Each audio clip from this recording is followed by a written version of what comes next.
Sad boy ngayon si Kobe dahil hanggang ngayong oras na to wala pa rin si Dagit mga kalapatids mo ang hindi na siya makakauwi dito. Ayan o, malungkot na si Kobe ko. Siya si Idol Madla, nakakahanga, may mga hawak, gandang linyada. Ika'y inspirasyon kung bakit hanggang ngayon ako'y palaging kumakarera. Ready na tayo para sa 4th training ni Dagit mga kalapatid. Sino kaya mauna ulit do sa apat nating warriors? Si Dagit, si Kobe, si 04 o si Off Color mga kalapatid. Nag-entry din tayo dun sa last lap patibayan baka sakali. Sumali tayo dyan 110 pesos per entry.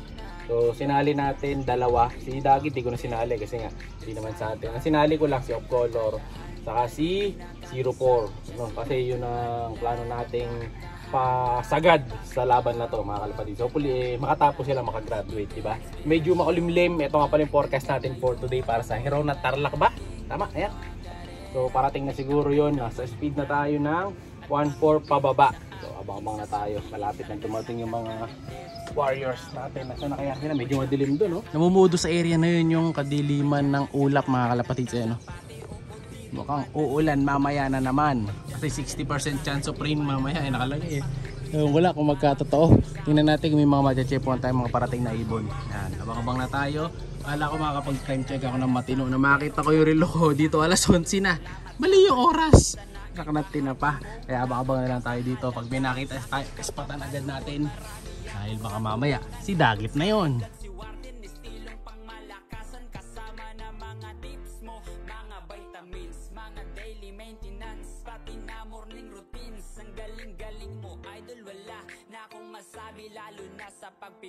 Padilim na ng padilim mga kalapatids. Wala pa yung mga warriors sa atin. Wala pa rin nagkakalak dito sa area namin mula kanina nung chinek ko. Patay nga. Tapos dito sa ilog makikita nyo tumatawid yung kulay green na tubig. Ayan, o. Kulay green ng tubig nasa gitna, diba? Two-tone yung kulay ng tubig dito sa amin na yan, o. Kulay brown tsaka green. Papasok yan mamaya dito, makita nyo. Agos dito yung tubig na ganyan ang kulay, no? Maagos na yung tubig. Yan. Galing sa ilugan niya pumasok dito sa atin. Ayun na si Kobe. Klak. Biglang sumulpot si Kobe mga kalapatids. Sige. Pasok. Sige. Klamo. Yan kaklak na ni Madato. Sige. Medyo na-tense lang ako. Nagulat ako. Natingin ako sa tubig. At ayun nga, bigla na lang dumating yung ibon nating si Kobe. Ang bihira si Kobe. Biglang sumulpot no. Nagulat din ako. Napokas ako masyado dito sa tubig. Yan si Madato nagkaklak na. Tayo lang natin mag-clock. Tinan natin kung ano speed. Pero di ko sure kung ano papalo na itong speed kasi may mga nakita na akong dumana pa isa-isa eh. No? So alam na natin yung tansyahan pagka ganun. Ito, ayan, katulad na ito, may dalawang dadaan sa Torre. Ayun, 1034. Speed natin, 1034. Check ko na lang mamaya kung pang ilan. So ang hinihintay na natin, last 3. Habang nakaupo ako dito mga kalapatids, biglang may dumating sa tabi ko. Ayun na pala siya. Si Off Color natin, ayan oh. Yung paborito ko dumating na yung ating sinali. So ngayon naunahan niya pa si 04. May dumaan kanina pero di ko sure kung siya na yun eh, no? Pero meron na tayong second bird, Off Color. Ito naalangan lang sa akin eh, no? Hindi ako agad nakapesto, nakatambay tayo dito kanina. Yan, papasok na yan. Hintayin lang natin humarap mamaya sa kabila. Asa na kaya si Dagit? Ayun o, tapos may kalapati na naman doon sa poste. Ayan, tingnan nyo. Ayan o, nagkalapate na naman o. Ayan, tapos batik na naman o. Malamang, lahi talaga yan nung nadagit natin kahapon eh. Sinadagit natin kahapon na Off Color. Yung kakaibang Off Color, ito yung kulay yan.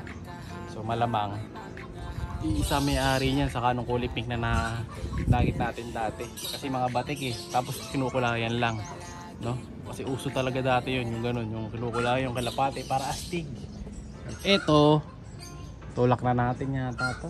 Gamitan na natin na magic stick si Off Color para bumaba na. Baba na tol, baba na. Tara, baba na. Yo no? Oh, madaling kausap to eh. Di katulad ibang kalapate natin, matigas ang ulo. Baba na boy! Okay. Okay, sesame. Good. 2 down na tayo, si 04 na lang. Saka si Dagit kung uuwi pa dito sa atin na, di ba? Tingnan natin. Buti na lang din di ko sinali si Dagit ngayon. Pinahinga natin kasi nung nakaraan mabagal. Kaya nagdesisyon nga kami ni Madlato na hindi na muna namin isali.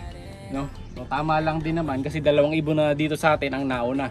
So baga magdodonasyon lang tayo pagka sinali natin. So tama lang yung desisyon natin.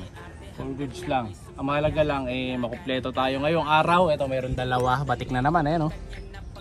So malamang isa lang may-ari niyan Yung kahapon yung dagit doon nawala sa likod nung ano na to. Sa likod ng puno, yung malapit doon sa Mitore. So malamang taga doon yung may-ari kaya doon sila lumusot. Pero yung poste boys, hindi ko nakita ko saan nang galing Pero lumilipad pa rin. Dumapo nga kanina dito, sayang hindi natin na video Dumadapo sila sa taas. At ayun nga, yung kulay green na tubig na kinukwento ko sa inyo kanina, yung tuloy pa rin ang agos niya.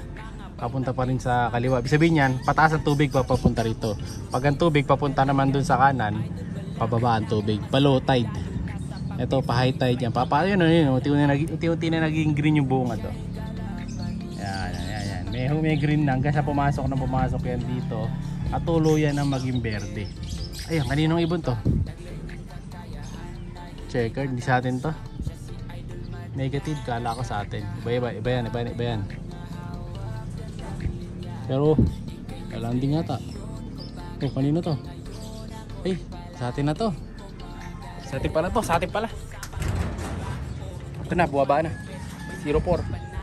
Tulak na natin, stickin na natin para buwaba na rin kaagad. So sa bilang namin mga kalapatids, parang nasa top 20 lang si Kobe. So hindi siya pumasok ngayon sa top 10 pero top 20. Pasok ang kukunin lang 10 Tapos napansin nga namin do sa ring number niya, parang may letter D sa huli. So nalipat tayo ng bracket, di ko lang kung bakit. Siguro baka error lang, no? So kung sa D naman, sa nakalagay number 11 tayo, pero dapat bracket B tayo So sa bracket B nga yung top 20. Pero sa kabila 11. Pero hindi naman tayo naka-bracket doon, baka nagkamali lang, baka type o error lang. So titingnan natin sa susunod. So wala namang magiging problema kasi hindi naman nakapasok yung ibon natin. Pero nagka-error no? So tataka ako ba't letter D nakahuli, letter B tayo. So namali lang naman siguro. So pumasok na rin kanina si 04 dito. Nakita kanina check ako Yan. So isa na lang ko lang natin, si Dagit na lang. So uwi pa kaya si Dagit. After na magpatuka ako, babalikan ko siya para abangan ulit. Sana ma-tempuan natin. Tingin ko parating na yun kasi oras na malapit na rin ng cut-off time no? Parating na siguro medyo mainit nga lang kasi saka walang araw. Walang araw today. Ngayon lang sumikat sa gawi dito. Yan, sa taas Pero kanina walang araw talaga dito, madilim. Sad boy ngayon si Kobe dahil hanggang ngayong oras na to wala pa rin si Dagit. Mga kalapatids mo ang hindi na siya makakauwi dito. Ayan malungkot na si Kobe ko. Kasi yung loob ng kulungan niya, yung nag-iisang babae dito, wala na. Ayan Ayan, walang laman. Nasaan na kaya si Dagit? Makauwi pa kaya siya today, no boy? So abangan natin, tingnan natin kung makakauwi pa siya. Let's go! Ito na, sa wakas dumating din. Anak ng tinapato, time check.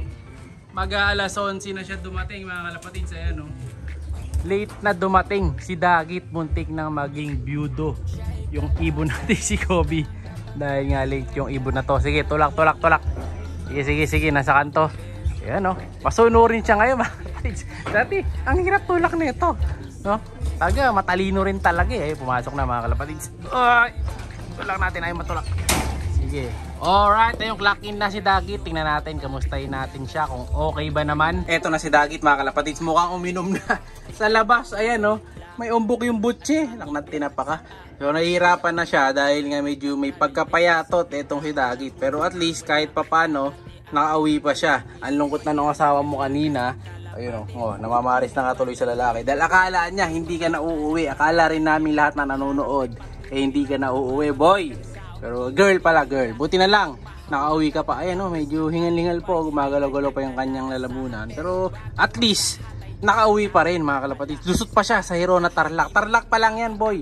May mga susunod pa. May Pangasinan pa, may LU. So kailangan malusutan mo yon. Susubukan natin kung makakarating kaya ng Apari etong ibon natin na nadagit na si Mahusay. Ayan, sana makalusot to mga kalapatids. May pan race na yata sa Sabado. Di ko sure.